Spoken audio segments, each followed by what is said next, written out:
2014లో వచ్చినటువంటి APTET paper 1కి సంబంధించినటువంటి ప్రశ్నపత్రాన్ని చూద్దాం.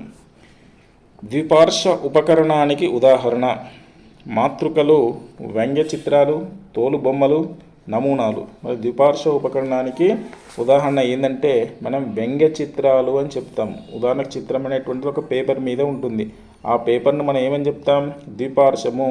పొడవు, వెడల్పు అనేటువంటిది ద్విపార్శ్వము. తోలుబొమ్మ కాదు, మాతృకలు కాదు, నమూనాలు కాదు. మరి అయినది ఏది? ద్విపార్శ్వ చిత్రం అంటే వ్యంగ్య చిత్రాలు, ద్విపార్శ్వము, 2 తలాలు ఉన్నటువంటిది. తర్వాత నెక్స్ట్ క్వశ్చన్, పరభాష ద్వారా విద్య సోపానాలు లేని సౌధం వంటిది. మనకు చాలాసార్లు కూడా రిపీట్ అయింది. ఇది ఎవరన్నారంటే విశ్వకవి రవీంద్రనాథ్ ఠాగూర్ అని చెప్పడం జరిగింది. తర్వాత ప్రశ్న, లిపి రూపంలోని భావాలను నమిలి జీర్ణం చేసుకోగలిగిన పఠనం. లిపి రూపంలో ఉన్నటువంటి భావాలు నమిలి జీర్ణం చేసుకోగలిగిన పఠనం మౌనపఠనం, క్షుణ్ణపఠనం, విస్తారపఠనం, ప్రకాశపఠనం. మరి ఏం పఠనం ఇది? క్షుణ్ణపఠనం. నమిలి జీర్ణం చేసుకోవడం అంటే ఆమూలాగ్రంగా చదవడం, పూర్తిగా చదవడం, ఏది వదిలిపెట్టకుండా చదవడాన్నే మనం క్షుణ్ణపఠనం అంటారు.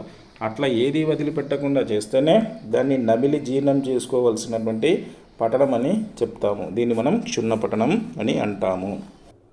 తర్వాత ప్రశ్న, విషయ ప్రణాళిక తయారీలో దృష్టిలో ఉంచుకోవాల్సినటువంటి అంశాలు ఏంటి? సామాజిక అవసరాలు దృక్పథాలు, సాంఘిక పద్ధతులు దృక్పథాలు, రాజకీయ అవసరాలు దృక్పథాలు, వ్యక్తిగత అవసరాలు దృక్పథాలు. దీంట్లో విషయ ప్రణాళిక తయారీలో దృష్టిలో ఉంచుకోవాల్సినటువంటి అంశాలు ఏంటంటే సామాజిక అవసరాలను, దృక్పథాలను దృష్టిలో పెట్టుకోవాలి. తర్వాత ప్రశ్న, విద్యార్థుల్లో భాషా జ్ఞానాన్ని పెంపొందించడానికి దోహదపడే పద్ధతి ఏది? భాషా జ్ఞానాన్ని పెంపొందించడానికి వ్యాకరణ బోధన, పద్య బోధన, నాటక బోధన, గద్య బోధన. మరి విద్యార్థుల్లో భాషా జ్ఞానాన్ని పెంపొందించాలి అంటే ఇక్కడ గద్య బోధన అనేటువంటిది అవసరం. ఎలా అంటే వ్యాకరణ బోధన కాదు, పద్య బోధన కాదు, నాటక బోధన కాదు. భాషా జ్ఞానానికి సంబంధించి గద్య బోధనలో వచన భాగం ఉంటుంది కాబట్టి వచనం ద్వారా భాషా జ్ఞానం అనేది తెలుస్తుంది. ఈ విధంగా వచనం ద్వారా భాషా జ్ఞానం అనేది పెంపొందుతుంది. కాబట్టి ఆన్సర్ మనకు గద్య బోధన అనేది అవుతుంది. భాషా జ్ఞానాన్ని పెంపొందించాలంటే గద్య బోధన అనేది ఉండాలా. తర్వాత నెక్స్ట్ ప్రశ్న, బోధనా లక్ష్యాలు సాధించనిది లేనిది తెలిపేది. మరి బోధనా లక్ష్యాలు సాధించనిది లేనిది తెలిపేది ఏంటంటే అభ్యసనం, విద్యా ప్రణాళిక, మూల్యాంకనం, బోధన. మరి మనం లక్ష్యాలు అనుకున్నటువంటి లక్ష్యాలు సాధించామా లేదా అని తెలియజేసేదాన్నే మనం ఏమంటాం? మూల్యాంకనం అంటాం. మూల్యాంకనం అంటే మనం అనుకున్నటువంటి లక్ష్యాలు సాధించినాయా లేదా తెలియజేసేదే మూల్యాంకనం అని చెప్పవచ్చు. ఇక తర్వాత నెక్స్ట్ 2011 జూలై ఏపీటెట్ పేపర్ 2 2011 సంవత్సరంలో జరిగినటువంటి ఏపీటెట్ పేపర్. దీంట్లో ప్రశ్న, సాధారణంగా ఉల్లేఖనాంశాన్ని 3 సార్లు చెప్పాలి. అలా మొదటిసారి చెప్పినప్పుడు విద్యార్థి చేయాల్సింది తప్పులు సరిచూసుకోవాలి, ఏకాగ్రతతో వినాలి, రాయాలి. మరి ఇక్కడ ఇచ్చినటువంటి ప్రశ్న ఏంటంటే ఉల్లేఖనాంశముని ఇచ్చిండు. దీన్ని మనం ఉక్తలేఖనం అని అనుకోవాలి. ఉక్తలేఖనాన్ని వాస్తవానికి ఎన్నిసార్లు చెప్పాలి? ఉపాధ్యాయుడు ఉక్తలేఖనాన్ని ఎన్నిసార్లు చెప్పాలని ప్రశ్నకు జవాబు 3 సార్లు చెప్పాలా. అట్లా మొదటిసారి చెప్పినప్పుడు ఏం చేయాలా? విద్యార్థి మొదటిసారి చెప్పినప్పుడు ఏం చేయాలా? ఏకాగ్రతతో వినాలి. మన ప్రశ్న ఏంటి? మొదటిసారి చెప్పినప్పుడు విద్యార్థి ఏం చేయాలంటే ఏకాగ్రతతో వినాలా. మరి రెండోసారి చెప్పినప్పుడు ఏం చేయాలా? ఒకటోసారి ఏకాగ్రత. మరి రెండోసారి ఏం చేయాలా? దాంట్లో రాయాలి, ఉన్నటువంటి నోట్బుక్లో రాయాలి. తర్వాత మూడోసారి చెప్పినప్పుడు ఏం చేయాలా? తప్పులు ఏమైనా ఉంటే తప్పులను సరిచూసుకోవాలి. ఓకే, ఈ విధంగా ఫస్ట్ సారి చెప్పినప్పుడేమో ఏకాగ్రతతో రాయాల్సి ఉంటుంది. రెండవసారి చెప్పినప్పుడేమో రాయాలి, ఏకాగ్రతతో వినాలి, తర్వాత రాయాలి, రాసిన తర్వాత తప్పులను సరిచూసుకోవాలి. ఈ విధంగా ఉక్తలేఖనాన్ని మనము ఉపాధ్యాయుడు 3 సార్లు చెప్తాడు. 3 సార్లు చెప్పినప్పుడు మొదటిసారి చెప్పినప్పుడు ఏకాగ్రతతో వినాలి, ఏకాగ్రతతో వినడం. తర్వాత ప్రశ్న, పఠన లేఖనాల్లో పఠనం స్తబ్దాంశం అని అంటారు. పఠనం అనేది స్తబ్దాంశం అని అంటారు. అయితే లేఖనం ఏంది?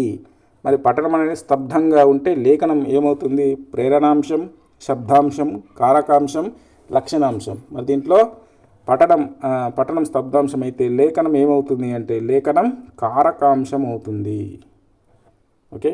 తర్వాత ప్రశ్న, విద్యార్థులు సన్నిహిత సంబంధం గల అంశాల మధ్య గల సామ్య భేదాలను కనుగొంటారు అన్న స్పష్టీకరణం దీన్ని తెలియజేస్తుంది.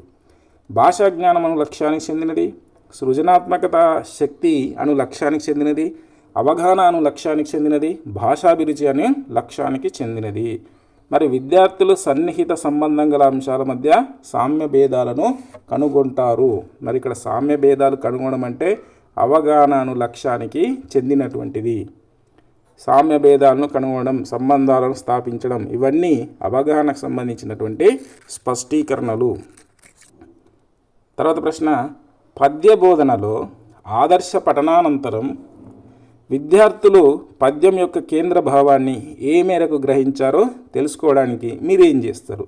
చేసేటువంటిది 1 పునర్విమర్శ, అర్థ సంగ్రహణం, తాత్పర్యం చెప్పించుట, స్థూలార్థ సంగ్రహణం. మరి పద్య బోధన అయినా మరియు వాస్తవానికి గద్య బోధన అయినా, పద్య బోధనలో చర్చా పద్ధతి ద్వారా కూడా చెప్పడం జరుగుతుంది, గద్య బోధనలో కూడా చర్చా పద్ధతి ద్వారా చెప్పడం జరుగుతుంది. మరి ఈ పద్య బోధన కానీ గద్య బోధన కానీ ఈ ఆదర్శ పఠనానంతరం విద్యార్థులు పద్యం యొక్క కేంద్ర భావాన్ని అంటే పద్యానికి సంబంధించినటువంటి పూర్తి భావాన్ని ఏ మేర గ్రహించారో తెలుసుకోవాలంటే చేయాల్సింది పునర్విమర్శన, అర్థ సంగ్రహణమా, తాత్పర్యం చెప్పించిన స్థూలార్థ సంగ్రహణమా. మరి ఇక్కడ ఉన్నటువంటి భావాన్ని తెలుసుకోవాలంటే ఏం చేయాలంటే స్థూలార్థ సంగ్రహణం అనేటువంటిది చేయాల్సినటువంటి అవసరం ఉంటుంది. తర్వాత ప్రశ్న, సంవత్సరంలో విద్యార్థి అభ్యసించిన అన్ని అంశాలను మదింపు చేయడం మీరు అనుసరించేటువంటి మూల్యాంకనం. నిర్మాణాత్మక, పాఠాంత, స్వయం మూల్యాంకనం, తర్వాత సమగ్ర మూల్యాంకనం. మరి ఇక్కడ ఏమిచ్చారు? సంవత్సరంలో విద్యార్థి అభ్యసించిన అన్ని అంశాలను మదింపు చేయటం. అన్ని అంశాలంటే అన్ని అంశాలకు సంబంధించి మదింపు చేయటకు మీరు అనుసరించేటువంటి అన్ని అంశాలంటే ఇక్కడ మనకు వచ్చేది సమగ్ర మూల్యాంకనం అనేటువంటిది వస్తుంది. కాబట్టి సమగ్ర మూల్యాంకనం అనేటువంటిది ఆన్సర్. తర్వాత ప్రశ్న, వ్యాకరణ బోధనలో సూత్రాన్ని మొదటగా చెప్పి ఆ తర్వాత ఉదాహరణలను విశ్లేషించి సూత్రాన్ని అర్థం చేయించుటకు మీరు అనుసరించిన బోధన పద్ధతి. నిగమోపపత్తి పద్ధతి, విశ్లేషణ పద్ధతి, ప్రయోగ పద్ధతి, అనుమానోపపత్తి పద్ధతి. మరి ఇక్కడ ఏం చేశారు? వ్యాకరణ బోధనలో సూత్రాన్ని మొదటగా చెప్తే దాన్ని అదేమవుతుందంటే నిగమోపపత్తి పద్ధతి అవుతుంది. ముందుగా సూత్రాన్ని చెప్పాలా, తర్వాత ఉదాహరణలు చెప్పాలా. ఇలా చెప్తే ఇది నిగమోపపత్తి పద్ధతి అవుతుంది. ఇది 2011 జూలై ఏపీటెట్ పేపర్ 2కు సంబంధించినటువంటి ప్రశ్నాపత్రం. తర్వాత నెక్స్ట్ 2012 జనవరి ఏపీటెట్ పేపర్ 2కు సంబంధించినటువంటి ప్రశ్నలు మనం చూద్దాం. గద్య బోధన సందర్భంలో ఉపాధ్యాయుడు వ్యాకరణాంశాలను బోధించాల్సినటువంటి సమయం. చర్చానంతరం, విద్యార్థుల మౌనపఠనానికి ముందు, ఉపాధ్యాయుని ఆదర్శపడటం కంటే ముందు, విద్యార్థుల బాహ్యపఠనం తరువాత. మరి గద్య బోధన చేసేటప్పుడు ఉపాధ్యాయుడు వ్యాకరణాంశాలను ఎప్పుడు బోధించాలి? వ్యాకరణాంశాలను ఎప్పుడు బోధించాలంటే విద్యార్థుల మౌనపఠనానికి ముందు. మరి ఇవన్నీ ఎట్లా సార్? మరి ఇప్పుడంతా ఇంతకుముందు ఉన్నటువంటి మెథడాలజీలో సంబంధించి తీసుకుంటే ఏ స్టెప్ తర్వాత ఏ స్టెప్ అనేది ఓల్డ్ బుక్స్లో ఉన్నది, అవి జాగ్రత్తగా గమనించాలా. పద్య బోధనా క్రమం ఏంటి, గద్య బోధనా క్రమం ఏంటి, ఏ అంశం చెప్పిన తర్వాత ఏ అంశం చెప్పాలనేటువంటి పాఠ్య ప్రణాళికల్లో క్లియర్గా ఉంది. అవి ఒకసారి చూసుకోవాలి. చూసుకుంటే ఆర్డర్స్ అనేది మనకు తెలుస్తాయి. తర్వాత నెక్స్ట్ క్వశ్చన్, లఘుత్తర ప్రశ్నలు సిద్ధం చేసేటప్పుడు ఉపాధ్యాయుడు దృష్టిలో పెట్టుకోవాల్సినటువంటి అంశం. మాదిరి సమాధానాలను ముందే రాసి ఉంచుకోవాలి. ప్రతి ప్రశ్నను ఫలితాల ఆధారంగా రూపొందించుకోవాలి. ప్రతి ప్రశ్నకు స్పష్టమైన ఒకే సమాధానం రావాలి. కాదు రాదు వంటి ప్రశ్నలను అడగాలి. మరి ఇక్కడ ప్రశ్న ఏంటి? లఘుత్తర ప్రశ్నలు సిద్ధం చేసేటప్పుడు ఉపాధ్యాయుడు దృష్టిలో పెట్టుకోవాల్సినటువంటి అంశం. అంటే లఘోత్తర ప్రశ్నలు ఎగ్జామ్ పేపర్కి సంబంధించి క్వశ్చన్ పేపర్ ప్రిపేర్ చేసేటప్పుడు, ఆ ప్రశ్నలు సిద్ధం చేసేటప్పుడు ఉపాధ్యాయుడు ఏవి దృష్టిలో పెట్టుకోవాలి అంటే మాదిరి సమాధానాలను ముందే రాసి ఉంచుకోవాలి. ఇది ప్రశ్న.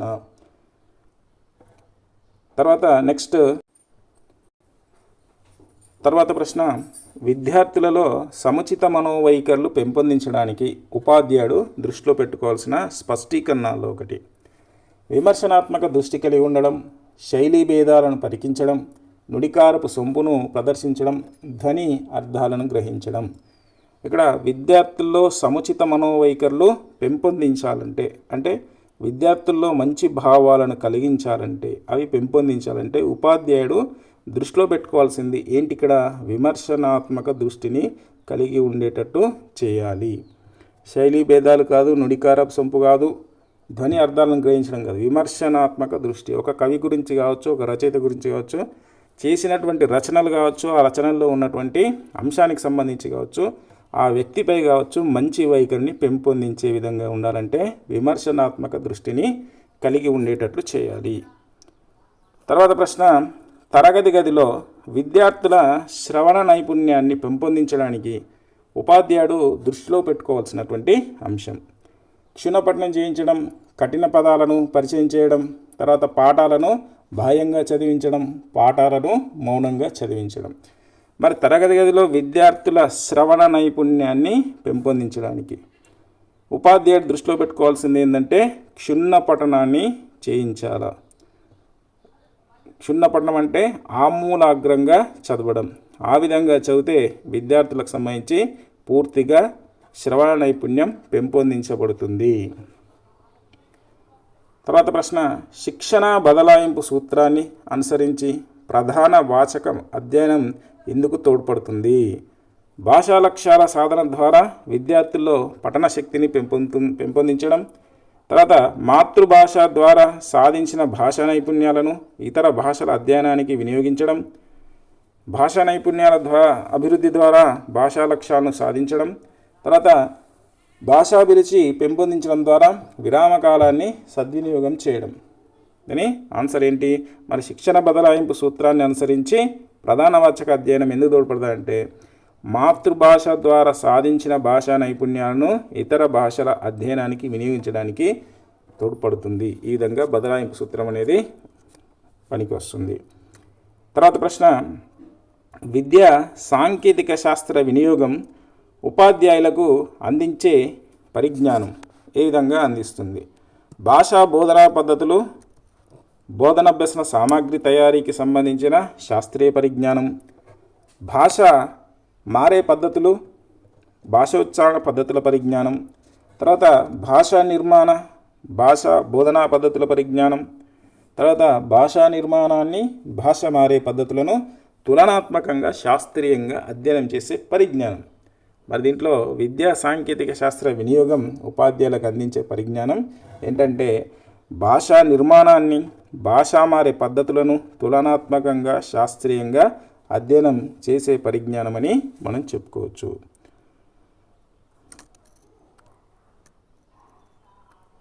తర్వాత 2012 సంవత్సరానికి సంబంధించినటువంటి మే ఏపీటెట్ పేపర్ 2కు సంబంధించినటువంటి ప్రశ్నలను మళ్ళీ తెలుసుకుందాం.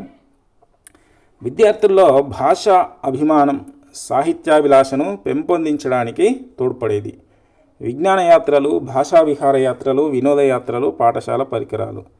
మరి విద్యార్థుల్లో భాషాభిమానం, సాహిత్యాభిలాషను పెంపొందించాలంటే ఏం చేయాలా? భాషా విహార యాత్రలు చేయాలా. ఇక్కడ ఫస్ట్ మనకు భాషాభిమానం ఇచ్చాడు కాబట్టి భాషా యాత్రలకు సంబంధించి, సాహిత్యాభిలాషకు సంబంధించి దీంట్లో ఈ అంశాలని మనం చెప్పుకోవచ్చు. విజ్ఞాన యాత్రలు కాదు, వినోదయాత్రలు కాదు, పాఠశాల పరికరాలు కాదు. మరి భాషాభిమానం కలగాలన్నా, సాహిత్యాభిలాషను కలగాలన్నా భాషా విహార యాత్రలు చేయాలి. అంటే మన భాషకు సంబంధించినటువంటి, సాహిత్యానికి సంబంధించినటువంటి అంశాలు ఏమేమి ఉన్నాయో వాటిని అనుగుణంగా మనం విహారయాత్రలు, భాషా విహారయాత్రలు చేయాల్సి ఉంటుంది. తర్వాత ప్రశ్న, పరీక్షల్లో వ్యాస, లఘోత్తర, లక్ష్యాత్మక ప్రశ్నలు ఎక్కువగా అడగాలన్న భావనకు కారణమేమిటి? ప్రస్తుత పరీక్షల్లో ఉన్న దోషాలను నివారించడానికి, విద్యార్థిని పరీక్షించడానికి, తర్వాత పరీక్షలు తప్పనిసరి అయినందున ఏదో ఒక విధమైన ప్రశ్నలు ఉండాలని. మరి పరీక్షల్లో వ్యాస కానీ లఘు కానీ లఘుత్తర లక్ష్యాత్మక ప్రశ్నలు ఎక్కువ అడగాలన్న భావన కారణం ఏంటంటే ప్రస్తుత పరీక్షలో ఉన్నటువంటి దోషాలను నివారించడానికి అన్ని రకాల జ్ఞానము విద్యార్థికి ఉందా లేదా టెస్ట్ చేయడానికి ఈ విధంగా అన్ని రకాల ప్రశ్నలను అడగడానికి దోహదం చేస్తుంది. కాబట్టి ఒక పరీక్షలో అన్ని రకాల ప్రశ్నలు ఉంటేనే విద్యార్థి సరైనటువంటి జ్ఞానం పొందాడా లేదా అనేటువంటిది అర్థమవుతుంది. తర్వాత ప్రశ్న, ధ్వనికి భావానికి అనురూపమైన సంబంధం ఉంటుందని, ప్రకృతి అంతా లయాత్మకమని, ప్రతి పదార్థం ప్రకంపనలు కలిగి ఉంటుందని, ఆ ప్రకంపనాలకు అనుగుణంగానే వక్త నోట శబ్దాలు వెలువడతాయని చెప్పే భాషోత్పత్తివాదం, సాంకేతికవాదం, డింగ్డాంగ్వాదం, ధాతుజన్యవాదం, ప్రకంపనవాదం. మనకిక్కడ కీవర్డ్ మనం గుర్తుంచుకోవాల్సింది ఏంటంటే ప్రకృతి అంతా లయాత్మకం. ప్రకృతి అంతా లయాత్మకం అనేటువంటి వాదమే డింగ్డాంగ్ వాదం అని మనం చెప్పొచ్చు. తర్వాత ప్రశ్న, వాచిక చర్యకు ముఖ్య ఆధారం. వాచిక చర్యకు ముఖ్య ఆధారమైనటువంటిది ఏంటి? ప్రశ్నావళి, పరిపృచ్ఛ, వైఖరి నికష, తర్వాత అభిప్రాయావళి. వాచిక చర్య అనేటువంటిది ఏంటంటే భాషణానికి సంబంధించింది. వాచిక చర్య అంటే ఏంది? భాషణం. మరి విద్యార్థుల్లో భాషణం పెంపొందాలంటే ఏం చేయాలంటే మనం ప్రశ్నావళి ద్వారా పరిపృచ్ఛ ద్వారా అన్నిటి ద్వారా చేయొచ్చు, కానీ ఎక్కువగా ప్రశ్నావళి ద్వారా విద్యార్థిని మాట్లాడింప చేయవచ్చు. ప్రశ్నలు వేయడం ద్వారా విద్యార్థుల్లో భాషణ నైపుణ్యం అనేది పెంపొందుతుంది. తర్వాత ప్రశ్న, భాష ఉద్దేశాలు ఆరంభాంశాలైతే అంత్య ఫలితాలు ఏమవుతాయి? అనువర్తనాలు, అభ్యసనం, పాఠనాలు, ప్రయోజనాలు. మరి ఇక్కడ భాషా ఉద్దేశం అనేటువంటిది ఆరంభాలైతే అంత్య ఫలితాలు ఏమవుతాయి? అభ్యసనం అవుతాయి.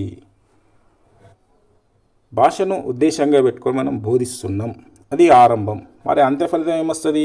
భాషకు సంబంధించినటువంటి అభ్యసనం నేర్చుకోబడుతుంది. తర్వాత ప్రశ్న, ఉపాధ్యాయుడు ఆదర్శ పఠనం భావోస్ఫోరకంగా, రసోస్ఫోరకంగా, వాచికాభినయంతో పాటు తగినంత ఆంగికాభినయం నిర్వహిస్తే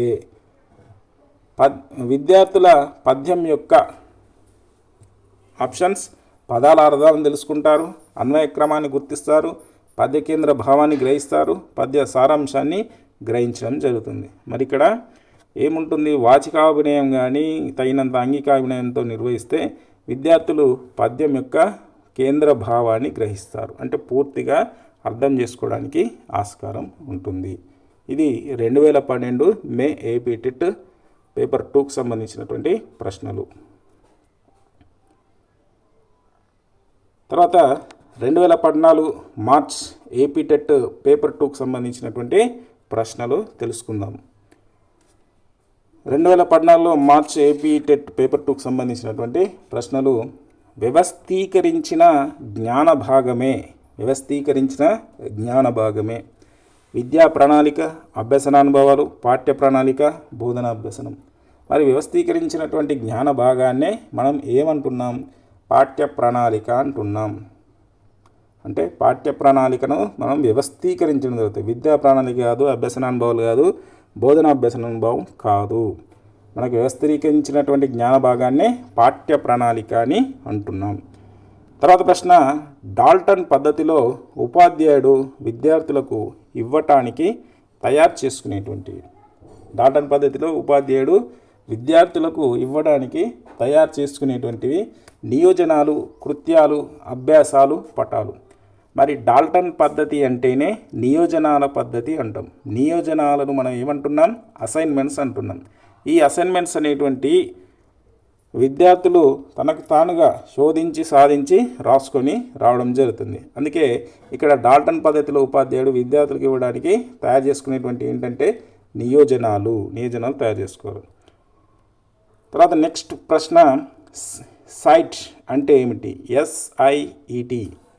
సైట్ అంటే సర్వశిక్షా అభియాన్, వృత్తి విద్యా సంస్థ, జాతీయ విద్యా సాంకేతిక సంస్థ, రాష్ట్ర విద్యా సాంకేతిక సంస్థ.